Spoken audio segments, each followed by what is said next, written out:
आपको लगता है लड़कियों को बाइक चलाना नहीं आता, आपके हिसाब से तो लड़कियों को कुछ भी करना नहीं आता। मैं सुसाइडल कंडीशन में पहुंच गई थी। अब मैं अपनी लाइफ के साथ कुछ कर नहीं पा रही, अपनी फैमिली से लड़ी, अपने रिलेटिव से लड़ी, सोसाइटी से लड़ी और कुछ नहीं हो पा रहा। और वो एक शब्द था रिजेक्शन। वो ये लग रहा था कि मैं कुछ कर नहीं पाऊंगी। तो इस बात का आप मुझे जवाब दीजिए ताकि आपको अपनी बेटी को रोकना चाहिए।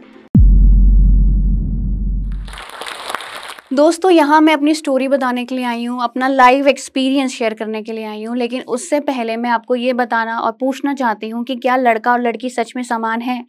मुझे बहुत अच्छे से पता है, इवन मेरे साथ भी ये होता है कि 7 बजे के बाद पेरेंट्स के फ़ोन आने शुरू हो जाते हैं कि आप कहाँ हो, कितनी देर में घर आ रही है, या लाइव लोकेशन क्यों नहीं शेयर की, या फ़ोन करके बताया क्यों नहीं कि ऑफिस से निकल गई हो, कहाँ पहुँची हो। इतनी रिस्ट्रिक्शंस लड़कियों के लिए क्यों? ये क्वेश्चंस बार बार हर इंसान के मन में आता नहीं है क्या? मुझे लगता है कि आता होगा, लेकिन कितने लोग इस चीज़ के ऊपर क्वेश्चंस करते हैं? आई थिंक सबको पता है, न्यूज़पेपर में भी हम लोग देखते हैं आजकल। कोई भी आप चैनल उठा के देख लीजिए, न्यूज़पेपर ऑनलाइन पढ़ लीजिए, एक रेप केस आपके सामने जरूर आएगा।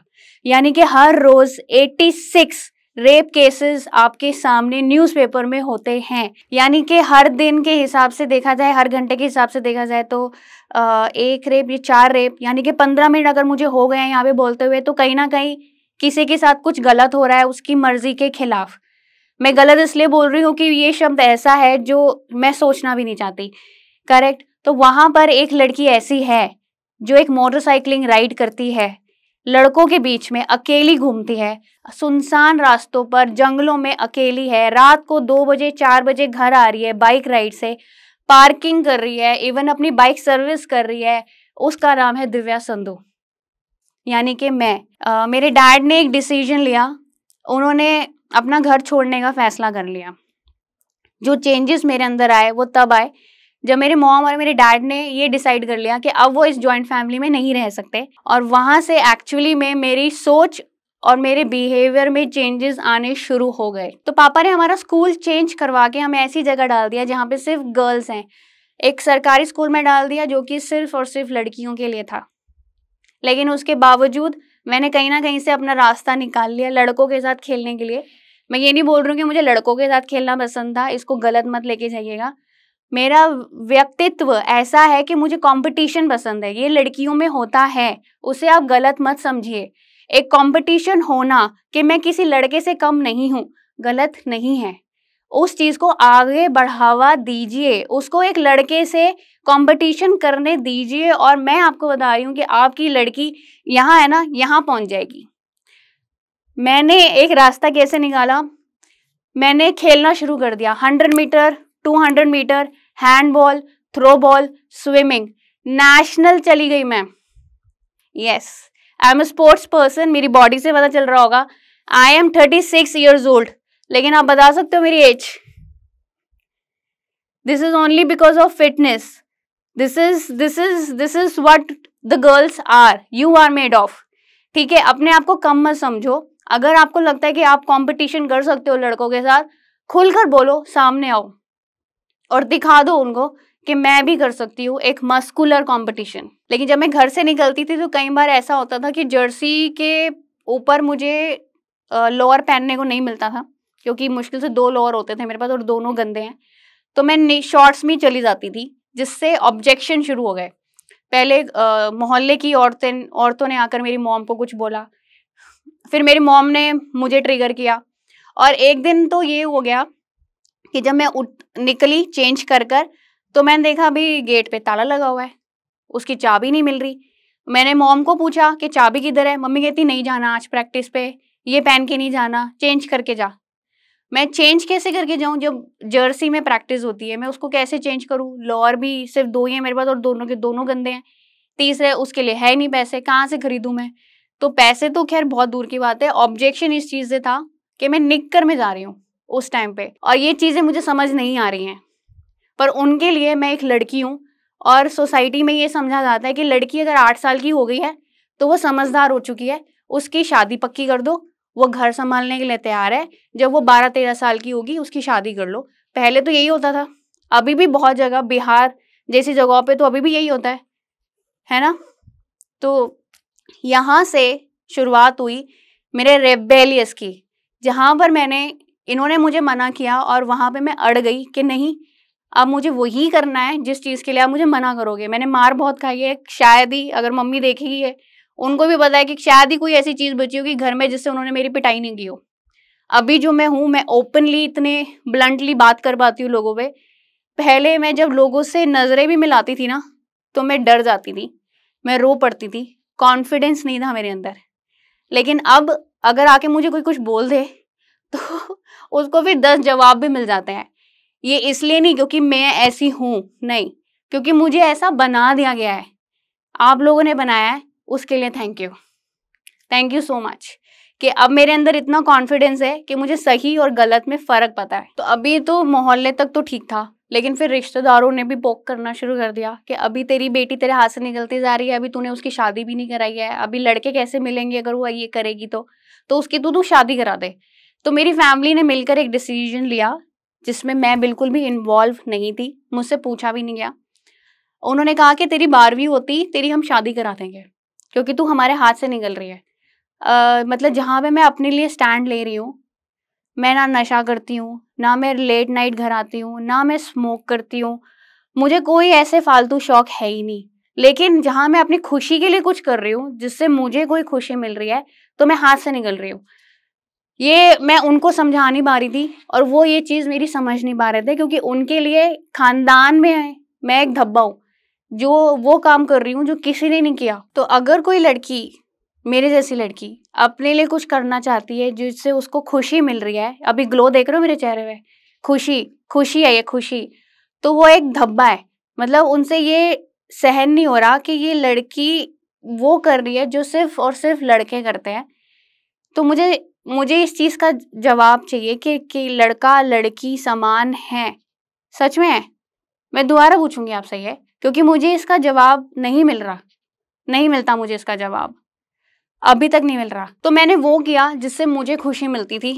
मैंने सबसे पहले अपने लिए जॉब देखी क्योंकि उन्होंने मुझे मोटरसाइकिलिंग के लिए साफ मना कर दिया था। मेरे पापा ने बोल दिया था कि 4 किलोमीटर तक तू नजर नहीं आनी चाहिए बाइक के ऊपर या स्कूटर पे। तो मैंने सेकेंड हैंड बाइक्स ली, जॉब शुरू करी, मैंने अपनी पढ़ाई छोड़ दी। करते करते करते 10 साल हो गए। तो अब यहाँ से मैं आपको बताती हूँ कि एक्चुअली में क्या हुआ, और ये था ईयर 2003, जब मेरे अंदर कुछ ऐसा बदला जो मैं आज भी जब उसके बारे में बात करती हूँ तो मैं इमोशनल हो जाती हूँ, क्योंकि वो टाइम था जब मैंने फर्स्ट टाइम लेह लद्दाख की ट्रिप करी थी, जो मुझे पता नहीं था उस टाइम पे कि ये इतनी बड़ी बात हो सकती है लद्दाख करना। चंडीगढ़ से मैं बाइक से लद्दाख कर आई थी वापस चंडीगढ़। वहाँ मुझे ऐसी चीज़ें नज़र आई जो मैंने सोचा नहीं था कि मैं कभी ज़िंदगी में देख सकूंगी। मुझे पहली बार पता चला कि दुनिया बहुत बड़ी है और मैं अभी तक एक शेल में हूँ। वो कहते हैं ना, कहावत है, तालाब का मेंढक, जो अपने तालाब से कभी निकला नहीं है तो उसको पता नहीं है कि तालाब इससे बड़ा है, ये 4 दीवारियों से भी ज़्यादा बहुत कुछ है इस दुनिया में जो आपने अभी देखा नहीं है। तो तब मुझे रियलाइज़ हुआ कि एक्सप्लोर और मोटरसाइकिलिंग में ज़िंदगी है। वहाँ से मेरी मोटरसाइकिलिंग की यात्रा शुरू हुई। उसके बाद मैंने 2019 में एक राइड करी दिल्ली टू गोवा। 2017 में हालांकि मैंने लड़कियों को सिखाना शुरू कर दिया था, लेकिन उससे भी मुझे वो सुकून और वो मेंटल पीस मिल नहीं रहा था। फिर 19 में I went to Goa on a motorcycle on classic 350 को लेकर मैं गोवा चली गई, वहाँ से वापस आई। देन आई हैड इट कि मुझे अब जॉब नहीं करनी और मुझे अपना करियर अब मोटरसाइकिलिंग में ही बनाना है। उसके बाद तो भाई जैसे कि मतलब अर्थक्वेक आ गया मेरे घर के अंदर। मेरे पापा ने मुझसे बात करनी तो वैसे ही बंद कर रखी थी। उसके बाद तो जो मेरी मॉम के साथ मेरे डैड के झगड़े हुए हैं उसका आउटबर्स्ट मेरे ऊपर निकला है।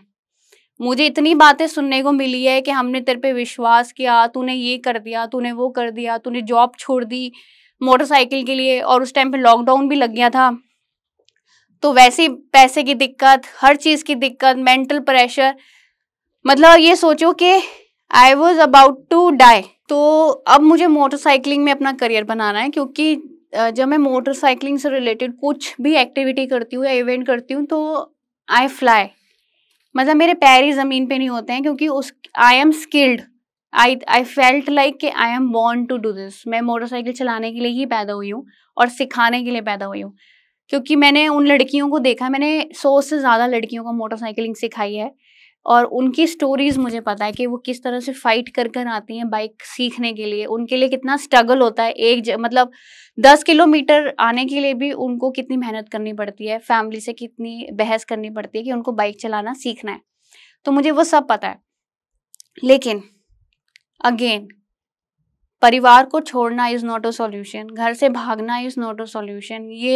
ये सब कुछ सिर्फ तब होता है जब आप अपने बच्चे की सुननी बंद कर देते हो, जब आप उसके ऊपर अपनी थोपनी शुरू कर देते हो, क्योंकि आपको लगता है कि ये उसके लिए अच्छा है। लेकिन आप अपने बच्चे से पूछो तो सही कि उसमें उसकी खुशी है या नहीं है। इतनी मेहनत करते हो अपने बच्चों के ऊपर, उन्हें पढ़ाते हो, खिलाते हो, उनके ऊपर इतना इन्वेस्ट करते हो अपना टाइम, इतना प्यार, तो उनकी खुशी का भी तो ध्यान रखिए, है ना।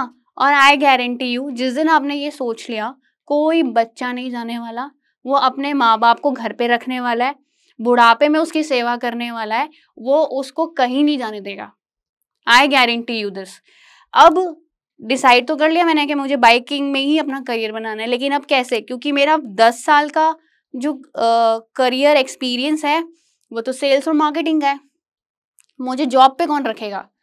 मैंने ट्राई किया, एक शब्द है जो पिछले 2 ढाई साल से मेरे दिमाग में बैठ गया, जिससे ना मैं सो पा रही, ना मैं खाना खा पा रही, और इतनी हद हो गई कि मतलब मैं सुसाइडल कंडीशन में पहुंच गई थी कि अब तो हो चुका है कि अब मैं अपनी लाइफ के साथ कुछ कर नहीं पा रही। अपनी फैमिली से लड़ी, अपने रिलेटिव से लड़ी, सोसाइटी से लड़ी, और कुछ नहीं हो पा रहा। और वो एक शब्द था रिजेक्शन।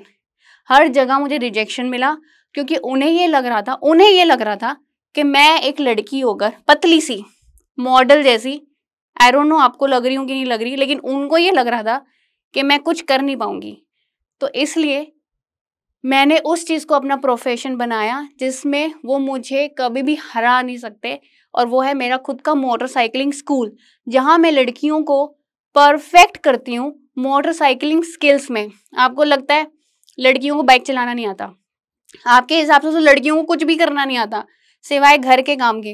रोटी बनानी आती है, मैं रसोई में घुसती तक नहीं हूँ। मेरे भाई को पता है बहुत अच्छे से कि ये रसोई में नहीं जाएगी। मैं रसोई में इसलिए नहीं जाती क्योंकि मैं ये नहीं चाहती कि आप मुझे ये बोलो कि ये लड़कियों का काम है। अगर आप मुझे ये बोलोगे कि मुझे भूख लग रही है दिव्या कुछ बना दे, मैं खुशी खुशी जाऊंगी। लेकिन अगर आपने मुझे ये बोला कि दिव्या ये तेरा काम है, तुझे करना है, तो मैं कभी नहीं जाऊंगी। बैठे रहो, प्यार से बोलो, इज्जत से बोलो, तो मैं इज्जत से रोटी बनाऊंगी भी। तो ठीक है, मोटरसाइकिलिंग स्कूल बन गया मेरा, लेकिन इज्जत मुझे कब मिली? अभी भी इज्जत नहीं मिल रही थी मुझे। इज्जत मुझे कब मिली? जब मैंने दिल्ली टू गोवा किया तो भी नहीं मिली। लेकिन इज्जत मुझे अब मिली जब मेरा इंडिया बुक ऑफ रिकॉर्ड में नाम आ गया कि मैं इकलौती लड़की हूँ जिसने 5 लाख किलोमीटर राइड करी है मोटरसाइकिल पे। मैं इकलौती वो लड़की हूँ जिसने 25,000 किलोमीटर की राइड करी है 45 डेज में, yes to education and no to child labour cause के लिए। और सिर्फ इतना ही नहीं, I am the first girl to do 2003, 2005, 2011 back to back Leh Ladakh on motorcycle. ये 6 इंडिया बुक ऑफ रिकॉर्ड से मेरा नाम आया। Then I got the respect कि इस लड़की में कुछ बात है। सिर्फ इतना ही नहीं, अब मेरी mom, what my mom says to me, कहाँ जा रही है? सिखाने जा रही है। The charm that my mom has, she is proud of me. अब एक चीज और बतानी है मुझे आपको। मैंने इस शो पे बहुत सुना है और बहुत अच्छे और बहुत ही मोटिवेशनल स्पीकर्स आते हैं। एक चीज वो बोलते हैं, पहला कदम लो। हर कोई बोलता है पहला कदम लो। मैं आपको कह रही हूँ भागो, इतना भागो क्योंकि कंपटीशन बढ़ता जा रहा है। अगर आप ये सोचते रहोगे अपने घर पर कि नहीं यार कल देखेंगे, आज छोड़ देते हैं, बहुत गर्मी है, कल देखते हैं, आज रहने देते हैं, तो क्या पता वो अपॉर्चुनिटी जो आपकी किस्मत में लिखी थी वो कोई और ले जाए। तो इसलिए पहला कदम मत लो। सोच लिया है तो आंखें बंद करके अब भागो, जीतोगे जरूर, मुझे ये पता है। लेकिन सवाल मेरा फिर से वही है कि क्या लड़का लड़की समान है सच में? अगर आपको लगता है कि है, अभी भी है, तो लड़कियों के पास अभी भी 7 बजे के बाद कॉल्स नहीं जा रहे होते। अभी भी लड़कियों को ये नहीं फोर्स किया जा रहा होता कि तू वो प्रोफेशन चूज कर जो लड़कियों के हिसाब से सही है, यानी कि फैशन डिजाइनिंग या सिलाई का, बुनाई का, कुकिंग का, टीचिंग का, इस तरह के करियर्स चूज करने के लिए फोर्स नहीं किया जाता। सेम चीज लड़कों के लिए है। लड़कों को बोला जाता है कि तू कुक बनेगा, तू जनानी बनेगा। बहुत ऐसे लड़के हैं जिनको इस तरह से टोंट किया जाता है, तो उनको पता नहीं किन किन शब्दों से बोला जाता है जो मैं बोलना भी नहीं चाहती, पर वो इंटरेस्ट की बात है, इंटरेस्ट। तो इस बात का आप मुझे जवाब दीजिए कि क्या आपको अभी भी लगता है, मुझसे मिलने के बाद आपको अभी भी लगता है कि आपको अपनी बेटी को रोकना चाहिए, जो वो करना चाहती है उसके लिए उसे मना करना चाहिए? I am waiting for your answer. It is said that when you educate a woman, you educate an entire generation. नारी सशक्तिकरण पर ये पंक्तियां हमारे दिल को जोश और हिम्मत से भर देती हैं। ऐसी ही हिम्मत भरी कहानी अभी हमने सुनी जोश टॉक्स पर, और हमें उससे काफ़ी प्रेरणा भी मिली। ऐसी ही कहानी है लक्ष्मी जी की, जिन्होंने CS करके बड़े शहर में वो आए जॉब का सपना लेके, पर उन्हें यहाँ जॉब नहीं मिल पाई। पर उन्होंने हिम्मत नहीं हारी, जोश के साथ उन्होंने कम्युनिकेशन स्किल्स पर काम किया और आज एक बड़ी कंपनी में वो काम कर रही हैं। लक्ष्मी जी की ही तरह कई स्टूडेंट्स जैसे कि वैशाली जी, नीला, प्रणाली, आरती और उषा जी ने मिलके जोश स्किल्स के साथ विभिन्न स्किल्स जैसे कि spoken English, communication skills, personality development, finance, business building सीखकर आज अपनी अलग पहचान बनाई है। आज ही अपने जैसे लाखों स्टूडेंट के साथ भारत के number 1 spoken English learning app जोश स्किल्स ऐप के साथ अपनी इंग्लिश लर्निंग जर्नी शुरू करें।